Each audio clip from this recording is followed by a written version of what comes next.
right, so I don't know if everyone here knows me, but well,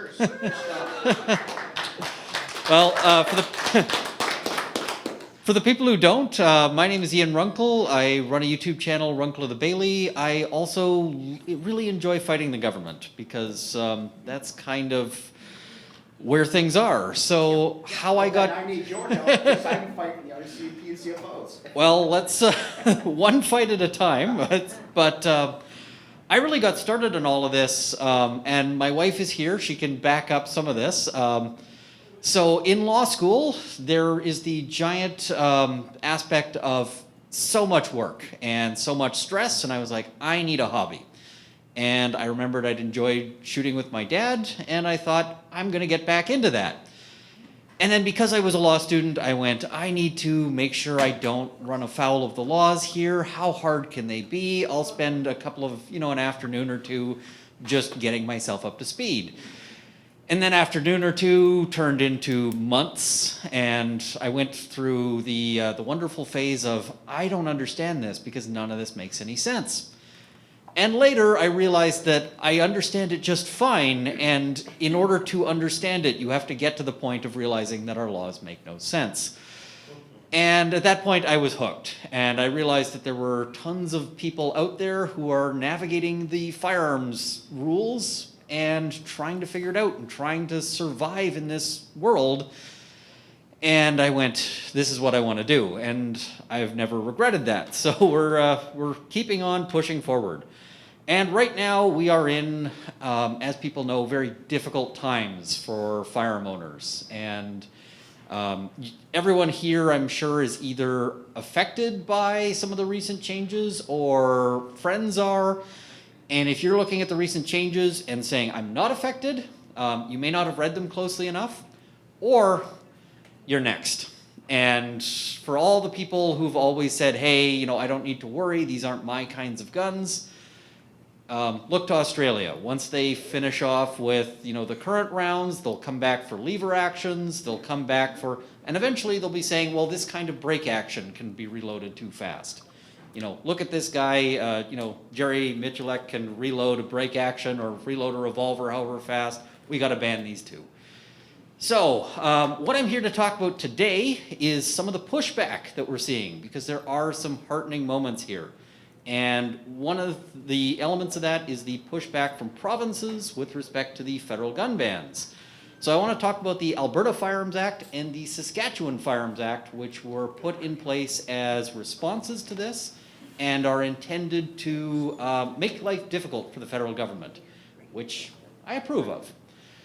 So what do these bills aim to do? Well, thank you. So the first thing that they try to do is by limiting what they call seizure agents by requiring a license. And we'll get into what a seizure agent is going to be, but the broad category is people working with the government as part of a buyback program. So especially people like gunsmiths and gun stores that are running a buyback, that's who this is really aimed at. And this is critical to the government's plans for this because they don't have the manpower and they don't want to spend the money for all of this. What they really want to do is to leverage the existing gun owner or gun stores and gunsmiths in order to create this network of people who already have the skills, already have the training. Because I can tell you that if they need to start training our CMP officers in how to deal with this, it's going to be a very rough time for them. They don't want to do that. They want as much as possible to be able to sort of subcontract this. So Alberta leaves seizure agent largely undefined in the legislation, which isn't really a great thing because there may be a bunch of litigation later as to what is and is not a seizure agent. Saskatchewan does have a definition, which is fairly broad, but it does exclude the CFO, firearms agents or firearms officers, and the police. So Saskatchewan has basically, by doing so, said, hey, listen, if you want to fund this entirely on your own through the police, fair enough. But if you want to start, leveraging the sort of the gunsmiths and so forth, now you are going to have to, now you have to go through our rules. And that's probably in part just to avoid some constitutional issues, but I think it's also in part Saskatchewan saying, hey, federal government, you can pay your own way on this one. So, because the provinces don't want to end up holding the bag. A lot of provinces have realized that this whole project is probably going to end up with them holding huge costs that they never get back. So we'll start out by talking about Alberta's law because it is shorter. And it's got a few things that I think are worth pointing out. The first is that they've got actually a section of responsibilities for the Chief Firearms Officer. And Saskatchewan's Act does not have this, but it includes, and this is a section E, shall engage in advocacy for and outreach to Alberta's firearms community. Crazy, huh? A CFO who's actually there to support the firearms community? I mean, we're sort of used to the CFO being the leash, and this is saying, hey, the CFO's job includes supporting lawful gun owners. Crazy idea, but they put it into law. I love that. It also requires seizure agents to be licensed and has some big fines for if they're not. $20,000 for an individual, $100,000 for a corporation, or 3 times the amount that they earned by operating as an unlicensed seizure agent. Which means whatever the government offers to pay them, Alberta proposes to triple it in fines. So they can't be outbid. It allows for huge regulation of how licensees are supposed to act, but those regulations don't exist yet. And it also restricts the municipalities and police forces from taking federal funding for gun confiscation. The minister's got to approve. Now, that's great so long as the minister remains friendly. If Alberta gets an NDP government, things may look a lot worse on that. And everything is left up to future regulations, which currently don't exist, which means that right now it's impossible to get such a license because there's no regulations saying how you'd get a license. But we don't know what the eventual shape of those rules will be. So that's basically Alberta in a nutshell. Now, we can look at Saskatchewan, and I said Alberta's rules were shorter. They're about 3 or 4 pages. Saskatchewan's rules are 32 pages. So a lot more detail, a lot more defined. Saskatchewan's Firearms Act also does a few things that Alberta's doesn't. And the first is it creates a separate idea of a Saskatchewan firearms license. And so in order to have guns in Saskatchewan, you now need to have the federal PAL and the Saskatchewan firearms license. The good news is that absent something else, you are deemed to have a Saskatchewan firearms license if you've got a PAL. So you're not going to have to do any extra paperwork and apply for anything. You've just got that covered right now, today, if you're in Saskatchewan. However, the law does allow for separate suspensions of the Saskatchewan firearms license, which means that theoretically you could have a federal PAL and a suspended Saskatchewan firearms license. And there's provisions for how that happens, which is if you commit, say, attempted murder, or various other firearms offenses, they will automatically suspend your firearms license. We'll talk a little bit about why that is. But the other thing that they do that's unique to the Saskatchewan rules is they incorporate a ton of the firearms criminal code offenses. Those are now also duplicated in the provincial code, which has some interesting impacts to it. So the main impact is that it allows for Saskatchewan to decide how they want to proceed in charges. So let's say you're a resident of Saskatchewan and they want to ding you for careless storage. Well, they can do that under the federal criminal code, which is unpleasant because let me tell you, if you end up with even a minor criminal code violation that has the word firearm in it on your record, a lot of countries will look at you very suspiciously if you want to, say, go on a vacation. They'll say, oh, you have gun convictions? Well, you don't get to come in here. Because, of course, other countries can decide whether or not you're allowed to visit for any reason that they feel like. So, instead, they have the option to proceed under the Saskatchewan rules and hit you with a fine and something that doesn't go on your criminal record. Which, let me tell you, is a big help if you want to be employed in future, travel, etc. It creates that flexibility. We don't know yet whether they're going to use it, but it creates options. And I can tell you, lots of lawyers will come to me and say, listen, I've got a client, he's done this firearm thing. Is there something he can plead to that isn't a criminal code offense? And normally that requires a fair bit of creativity. In Saskatchewan, it's going to be a lot easier. So that'll be a big deal. Now, let's talk about seizure agents. As mentioned, it doesn't include the RCMP, so the government can pay their own way. But if they are going to be using these other people, first it requires a license, and licenses they can set fees for.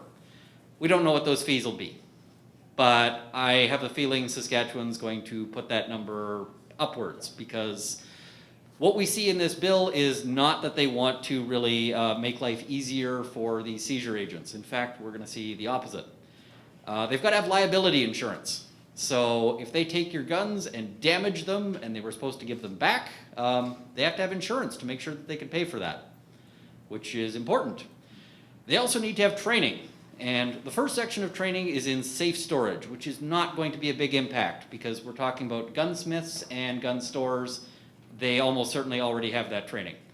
They're also required to get training in crisis intervention and de-escalation techniques. And I can tell you, none of the gun stores, what's that? And then go to Ottawa. None of the gun stores currently have those, have that training. And so that's going to be an additional process that they have to go through. And I also think that's a good policy, because if they're going to be sending people to collect things at people's doors, it's good that they be able to, talk things down without things turning into a bigger issue.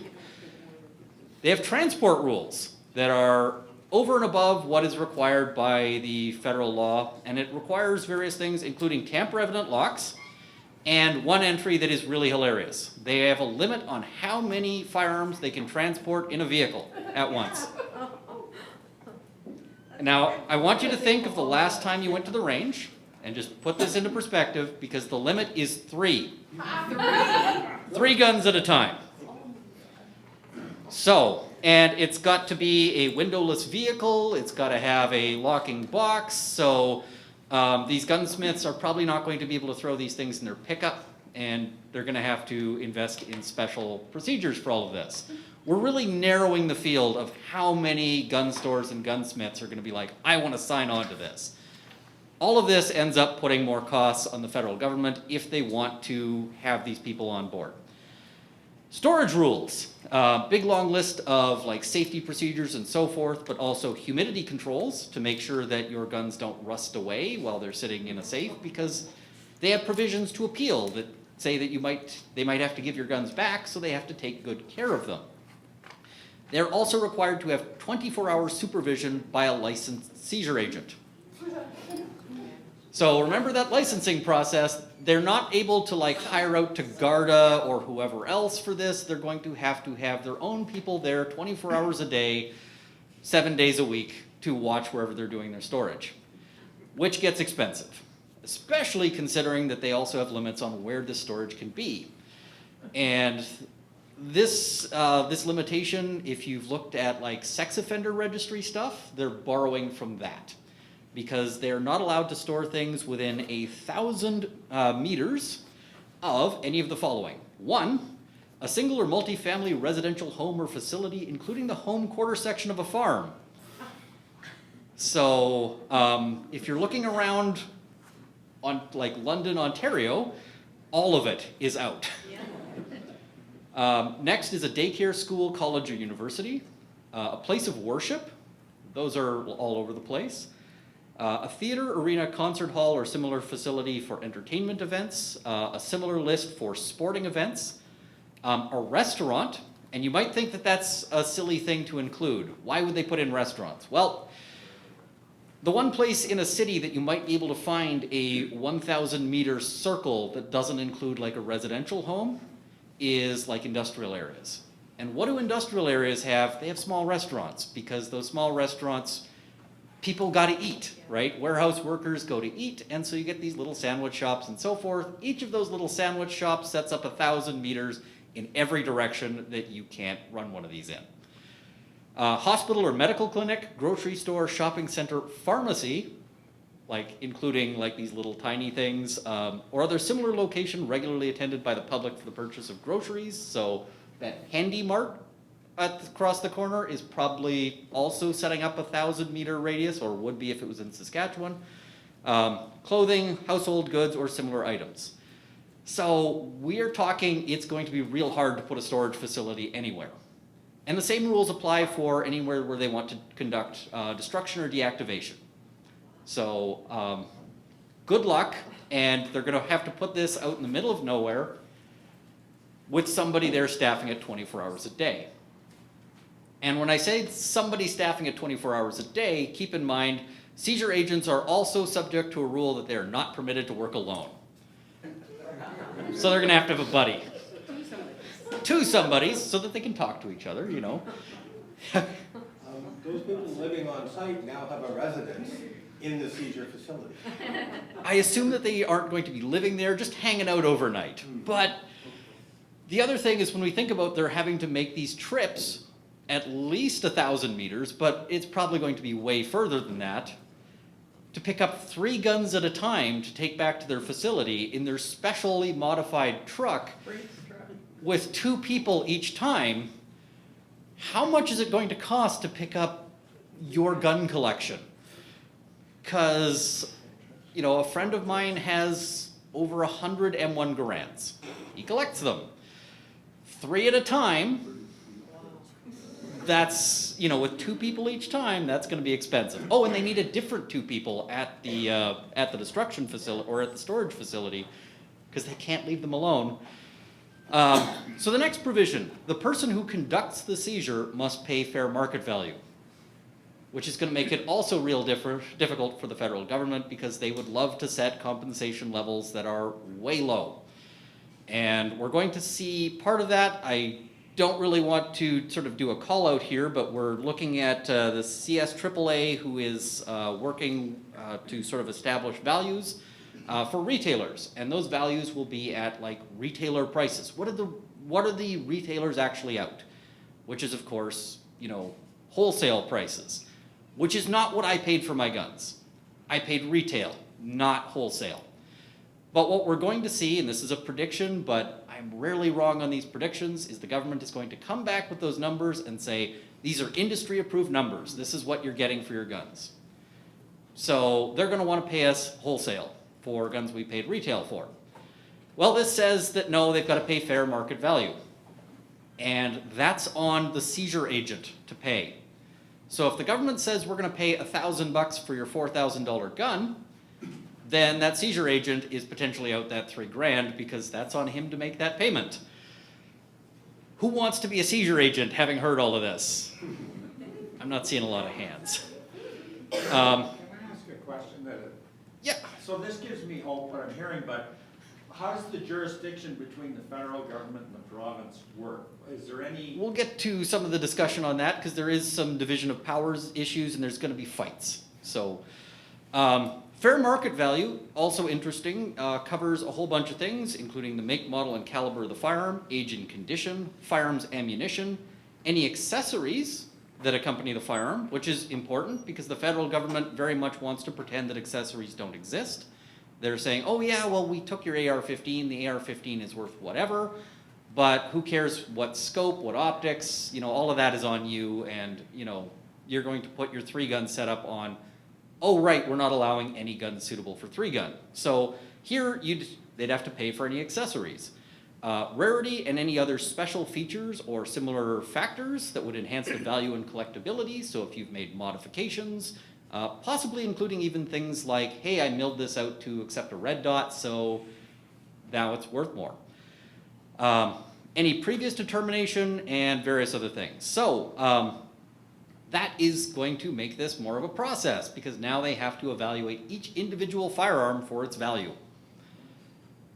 This creates a bureaucratic headache for anybody involved in this, keeping in mind that while all of this is being sorted out, they have to store it with 2 people on site at all times in this place out in the middle of nowhere that they have probably just had to rent or buy specifically for this.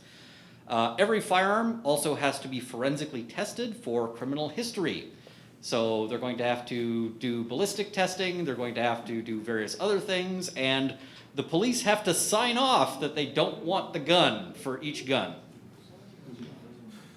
When we're talking about those bureaucratic hassles, we have now added additional things, especially because where is this forensic testing going to happen? I can tell you probably not at their storage facility. That's probably going to happen at some facility set up by Ottawa, etc. And, oh right, they're going to be able to drive them there 3 at a time. Somebody really put some thought into this. Oh, I sort of going through all of this, prepping for this, I was like, wow. And they put some effort into this. At some points, I was just like, this is some brilliant trolling, but it's well written, it's well done. Municipalities and police boards need approval for funding, same as the Alberta rules. So, how can they do this is the first question. People often are like, hey, isn't all of this under the federal powers? Well, criminal law is federal. Under the Constitution, there's sort of this big parceling out of who gets which powers. And ultimately, we have the firearms reference that decided that firearms fall into a weird category, where some aspects of it can be regulated under provincial powers, but other aspects are, can be regulated as criminal law. I hate that case, but we're stuck with it. That's the Supreme Court for us. But property and civil rights is provincial. Provincial gets to decide how businesses within the province do business. And so if they want to say, if you want to operate a business of taking guns from people, here are the rules, they get to do it. So this is going to be a very interesting fight, and I think it's one that the federal government may well lose on lots of critical issues. So this means it's a very good time to live in Saskatchewan, so long as the Saskatchewan government remains friendly to gun owners, which, elections happen, so we don't know.